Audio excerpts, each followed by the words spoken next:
안녕하세요. 통찰공장 공장장 YQ채입니다. 오늘 다룰 내용은 한국이라는 아웃라이어가 자국민 중에서 아웃라이어를 금지한다는 주제로 한번 얘기를 나눠보겠습니다.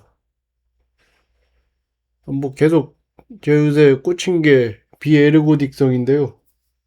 이거를 다시 설명드리자면은 동전을 1000번 던지면은 앞면 나올 확률이 50%죠. 그리고 반대로 1000명이 동전을 한 번씩만 던져도 앞면 나올 확률은 50%입니다. 이렇게 여러 명이 한 번과 그리고 한 명이 여러 번 던진 결과값이 그 확률값이 일치하는 세계를 물리학에서는 에르고딕하다고 부르는 거예요. 그런데 돈은 다르죠. 만약 앞면에다가 100만 원을 베팅을 하면은 50% 오르고 50% 내리면 평균만 보면 아무 일도 없습니다. 그대로 100만 원이죠. 하지만 실제로 내가 그걸 그렇게 100만 원인 50% 오르고 50% 올랐다가 50% 내리면은 150만 원 됐다가 75만 원이 되죠. 한마디로 얘기해서 평균적으로는 아무 일도 없었다랑 나는 25% 잃었다가 동시에 참인 겁니다. 이게 비에르고딕성이고 오늘 이야기는 여기서부터 시작하죠. 그리고 왜 한국이 이 비에르고딕성 세계에서 어떤 위치에 있는가? 경제학자 올레 피터스가 정리한 명제는 이런데요. 이렇게 비에르고딕성 세계에서는 자산이나 경력이 곱셈으로 누적됩니다. 그러면 한 개인이 인생에 따라 겪는 성장률이 집단 평균보다 체계적으로 낮아요. 그리고 변동성이 크면 클수록 그 개인과 집단 평균의 격차는 더 벌어지고요. 그러니까 여기서 또 급진적인 결론을 만들 수가 있는데 기존 경제학이 비합리적으로 겁이 많다고 낙인 찍던 행동이 실은 그 하나의 인생을 사는 사람으로서는 옳은 선택이었다는 거죠. 그리고,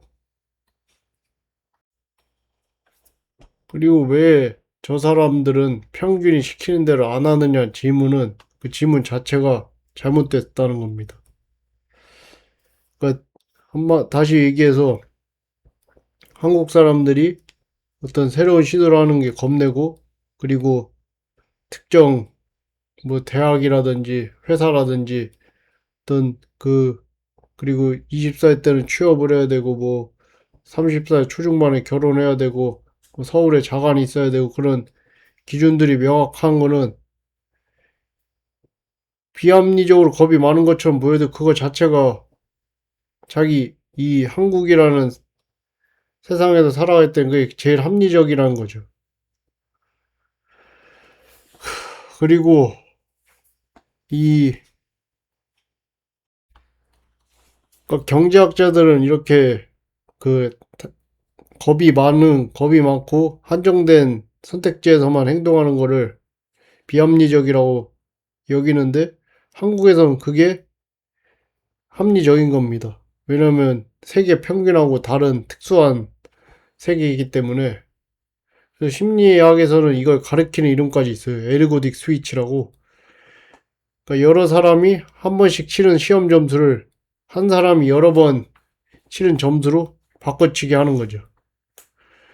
토드 로즈라는 사람은 이걸 지적 미끼상수이라고 부르는 거예요.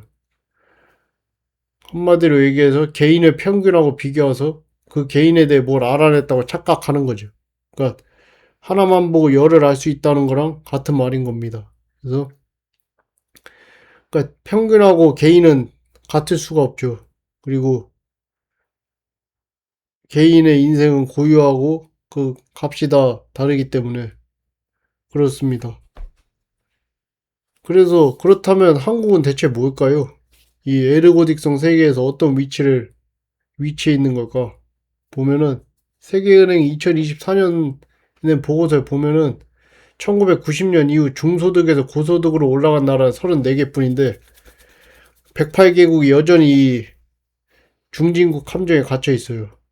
게다가 그 올라간 나라 34개 중에 3분의 1 이상은 EU, 유럽연합에 편입됐거나 뭐 유전이 터진 경우 중동 국가들이죠. 순수하게 제조업으로 뚫은 사례는 20개 남짓밖에 안 됩니다. 그리고 1970년 이후 중소득국의 중위소득은 미국의 10%를 단 한 번도 넘지 못했는데요. 1인당 8,000달러 지점에서 멈추는 게 규칙이고 한국은 예외입니다. 그러니까 한마디로 그 중진국의 함정을 기적적으로 벗어났다는 거죠. 그래서 그럼 한국은 그 중진국의 함정을 벗어날 해답을 알고서 그렇게 넘어간 걸까요? 1993년 윌리엄 이스털리 연구진이 던진 폭탄이 있는데 한 나라의 제도나 정책 같은 특성은 10년 단위로 0.6에서 0.9의 높은 상관을 유지하면서 아주 안정적인데 이 성장률의 세대 간 상관은 0.1에서 0.3밖에 안 된다는 겁니다. 그러니까 그 안정적인 원인이 제도나 정책 같은 특성들이죠. 그러니까 제도나 정책은 크게 차이가 없다는 거예요. 10년 전이나 10년 후나. 그런데 그 과거의 10년 전보다 올해의 10년이 성장률이 더 높았다는 거는 안정적인 원인이 안정적인 제도 안에서 불안정하게 그 결과가 변동성이 크면은 결국 그 결과를 만든 거는 대부분 뭐 운이나 상황이나 시대적 조건이나 이런 것들이 잘 맞아서 그런 거겠죠. 그래서 이 이스털리는 계산까지 했는데 그냥 괜찮은 정도의 비슷한 정책을 가진 나라들 중에서 한국 같은 성적이 나올 확률은 8.8%밖에 안 됐어요. 여기가 핵심인데 실제로 그 한강의 기적이라고 흔히 불리니 한국이 걸어온 길은 평균의 길이 아니었어요. 1970년대 중화학공업 육성은 자본도 기술도 없는 나라가 중공업을 올인한 도박이었고 실제 청구서는 10년 후에 1980년대 성장률 마이너스 1.6% 그리고 물가는 28.7%로 되돌아왔습니다. 그리고 97년도에는 국가부도 IMF 사태를 겪었고요. 국가부도 직전까지 갔죠. 그러니까 이거를 비에르고딕적인 언어로 얘기하면은 한국은 파산 확률이 졸라 높은 고변동 전략을 반복 선택하고 흡수벽, 그러니까 두 번 파산할 뻔 하다가 튕겨져 나온 겁니다. 그리고 이거를 만약 한국이 파산했으면은 현재 아르헨티나나 필리핀처럼 됐겠죠. 그러니까 다시 말해서 우리는 이 한국이라는 살아남은 하나의 표본만 보고 있어요. 실패한 수백 개, 수천 개의 경로는 통계 없으니까 사라진 거죠. 그렇게 될 확률이 훨씬 높았는데도 불구하고. 그런데 재미있게도 이게 아까 처음 얘기한 주제입니다.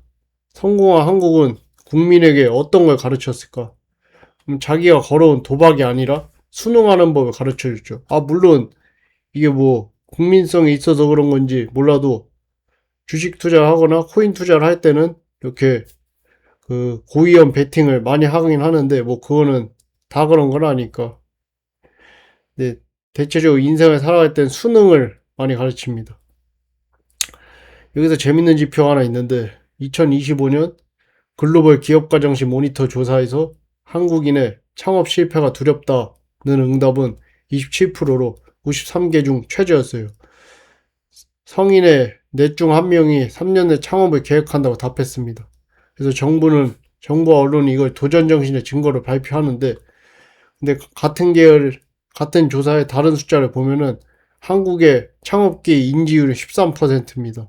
스웨덴은 70%, 미국은 50%, 이스라엘 47%인데 아예 자릿수가 다르죠.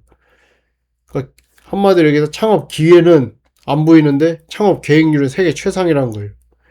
이거를 다시 말하면은 기회가 있어서 나가는 게 아니라 어쩔 수 없이 창업을 해야 되니까 의미 겨자 먹기를 한다는 겁니다. GM의 실패 공포 문항은 기회를 인지한 사람 중에서를 묻습니다.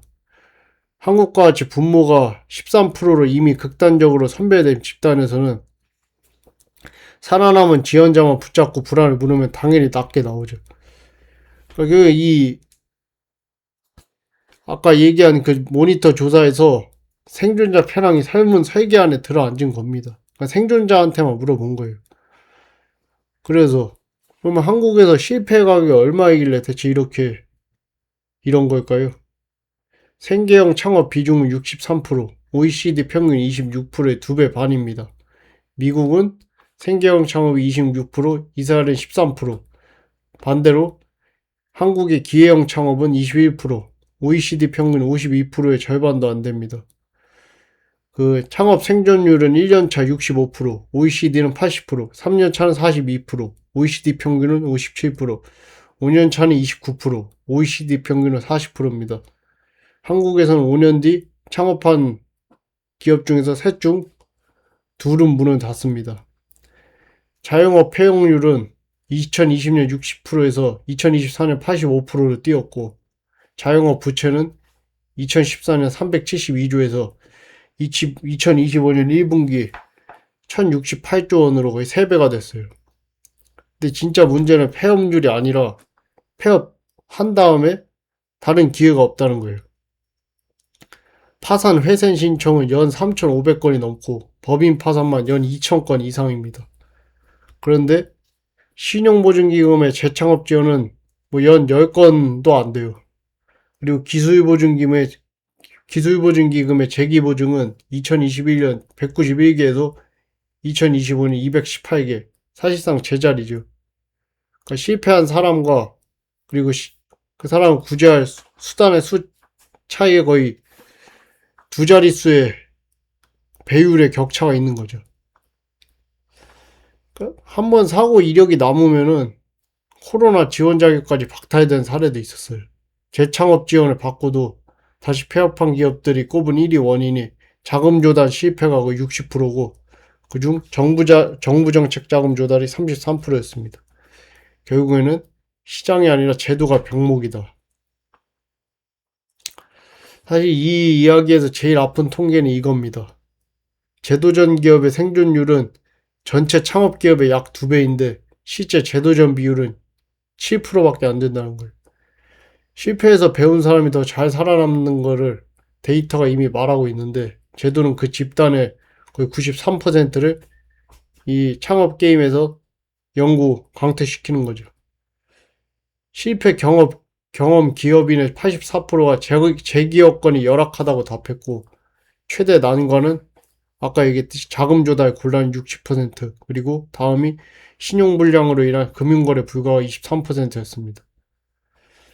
여기서 짧게 단서 조항을 하나 달면은 아까 얘기한 그 제도전 기업 생존율이 전체 창업기업 약 2배라는 거는 이 지원 심사를 통과한 사람들만 센 것일 수 있어요. 다시 말하면 잘 될 사람만 골라낸 거라는 거죠. 저도 아직 이 부분은 검증을 못했는데 검증도 안 해보고 결국 뭐 2배니까 지원하라가 아니라 검증도 안 해보고 93%를 버린다는 쪽으로 이해하시면 됩니다. 정리하겠습니다. 순서는 문화가 먼저가 아닙니다. 한국에서의 이 메커니즘은 이래요.